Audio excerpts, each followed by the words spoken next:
بسم اللہ الرحمن الرحیم۔ میں سب سے پہلے تو شکریہ ادا کروں گی جناب امین حیدر صاحب اور اردو انسٹیٹیوٹ کا، جنہوں نے ایک عہد ساز شاعر محترم حمایت علی صاحب کو خراج دینے کے لیے آج کی اس تقریب کا اہتمام کیا اور مجھے اس کا حصہ بنا کر میری عزت افزائی کی۔ میں محترم حمایت علی شاعر کو مرحوم نہیں کہوں گی کہ جس طرح میر و غالب و اقبال آج بھی ہم میں زندہ ہیں، اسی طرح جب تک اردو شاعری رہے گی حمایت علی شاعر کا نام زندہ رہے گا۔ ہم سب کو ایک نہ ایک دن اس سفر پر روانہ ہونا ہے جہاں سے واپسی کا کوئی در کھلا نہیں ملتا۔ اہمیت اس بات کی ہے کہ آپ جب تک جیے کس طرح جیے، اور آپ کے جانے کے بعد لوگ آپ کو کن الفاظ میں اور کتنا یاد رکھتے ہیں۔ جناب حمایت علی شاعر کی تہدار شخصیت کے پہلوؤں پر علم و ادب کے نمائندہ لوگ گفتگو کرتے آئے ہیں اور اردو شاعری کی حیاتی تک کرتے رہیں گے۔ ایک جونیئر شاعرہ ہونے کی حیثیت سے میری نظر میں محترم حمایت علی کا رکھ رکھاؤ، تہذیب، شائستگی اور ایک پدرانہ شفقت انہیں اس مقام پر لے جاتی ہے جہاں ہر شاعر کی رسائی نہیں ہو پاتی۔ جو شاعر اپنی ذات کے اندر ایک پورا عہد ہو، جن کی ادبی خدمات کا احاطہ نہ کیا جا سکے، جنہوں نے اپنی سوانح عمری آئینہ در آئینہ جو 3000 سے زائد اشعار پر مشتمل ہے کو شاعرانہ انداز میں قلم بند کر کے اردو شاعری کی تاریخ میں ایک منفرد مثال قائم کی ہو، اس شاعر کے فن اور شخصیت کو خراج دینے کے لیے میرے پاس الفاظ کا خزانہ بھی ہو تو کم ہے۔ اپنی شاعری کو فکر کا وسیلہ بنانے والے حمایت علی شاعر صرف ایک باکمال شاعر نہیں تھے، بلکہ ایک خوش وضع اور خوش گفتار انسان تھے۔ ان سے ہم کلامی اور ان کا کلام سن کر ہمیشہ ہی ایک اپنائیت بھرا احساس گھیر لیتا تھا۔ اپنے انتہائی مقبول اور خوش آہنگ ترنم کے باوجود وہ ہر مشاعرے میں اپنی فکر انگیز اور زندگی آمیز نظمیں ضرور سناتے تھے۔ مشاعرے میں وہ شاعری سنانے سے قبل ایسی فکری گفتگو فرماتے تھے جس کا ایک ایک لفظ سچے موتیوں جیسا ان کی فکری شاعری کا نمائندہ رہا ہے۔ اردو شاعری میں 3 مصروں کی ایک نئی صنف سلاسی ایجاد کرنے کا صحرا آپ کے سر جاتا ہے۔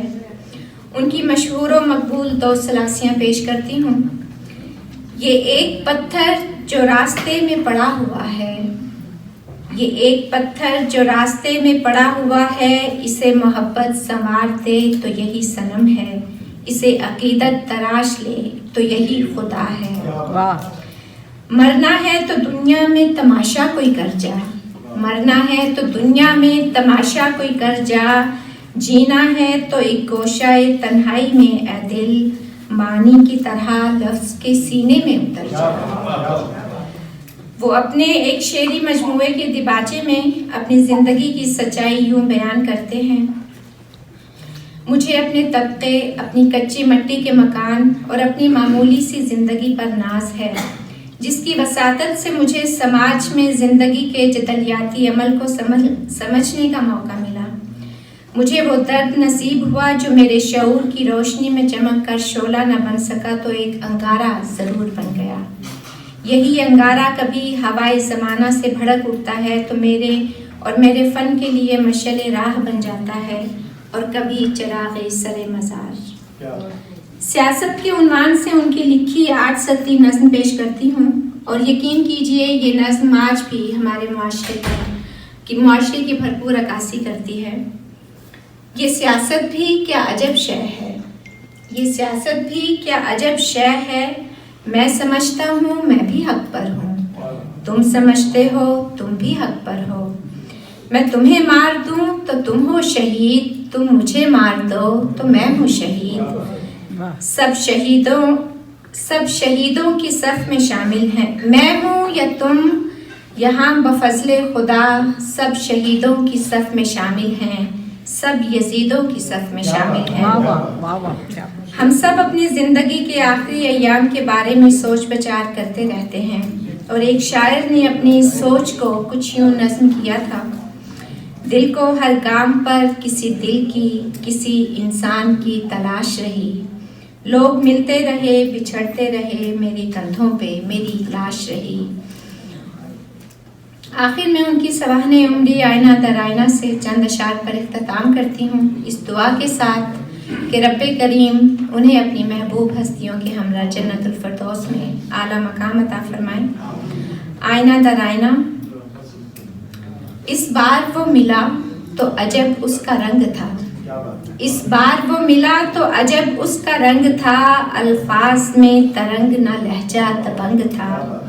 ایک سوچ تھی کہ بکھری ہوئی خال و خد میں تھی، ایک درد تھا کہ جس کا شہید انگ انگ تھا، ایک آگ تھی کہ راکھ میں پوشیدہ تھی کہیں، ایک جسم تھا کہ روح سے مصروف جنگ تھا۔ میں نے کہا کہ یار تجھے کیا ہوا ہے یہ، اس نے کہا کہ عمر رواں کی عطا ہے یہ۔ میں نے کہا کہ عمر رواں تو سبھی کی ہے، اس نے کہا کہ فکر و نظر کی سزا ہے یہ۔